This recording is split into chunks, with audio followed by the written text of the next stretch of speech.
இன்னைக்கு வேலை செய்யும்போது எல்லாரும் பேசிட்டு இருந்தாங்க. என்னங்கன்னா, எல்லார் வீட்லயும் பிள்ளைகள்லாம் ரொம்ப ஃபோன் யூஸ் பண்றாங்க. ஃபோனவே நோண்டிட்டு உட்காந்துட்டுருக்காங்க அப்படின்னு சொல்றாங்க. அதையும் ஏத்துக்க வேண்டியதா இருக்கு. அதனால எல்லாருமே நம்ம ஒரு சின்ன சின்ன விஷயத்த எடுத்துக்கலாம். ரூல்ஸா எடுத்துக்கலாம். என்னன்னா, அ ஒரு சிலர் வந்து வீட்ல சின்ன சின்ன என்ன சொல்றது? சண்டை போடுவாங்க, ட்ரிங்க் பண்ணுவாங்க. எல்லாத்துக்கும் ஏத்த மார, நீங்க இதையும் விட்டீங்கன்னா, நாங்க இதையும் விட்டுறோம்னு சொல்லி ரூல்ஸ் எடுத்துக்கலாம். ஏன்னா, மது போதை விடவும் கொடூரமானது ரொம்ப நோய்கள்லாம் கொண்டு வருங்களாமா. இந்த ரீல்ஸ் எல்லாம் பார்த்துட்டு எந்நேரம் ஃபோன் நோண்டிட்டே உட்காந்துட்டுருக்கிறதுனால. அதனால வந்துட்டு ஒரு சபதம் எடுத்துக்கலாம்.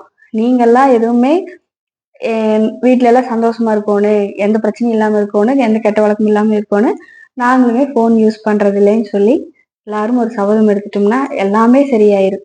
வீட்ல இருக்கிற பிரச்சனை, வெளியில இருக்கிற பிரச்சனை, மேக்ஸிமம் எல்லாமே சரியாயிரும்னு நெனைக்கிறேன். நான் சொல்றது கரெக்ட்டான்னு சொல்லி கமெண்ட் பண்ணுங்க.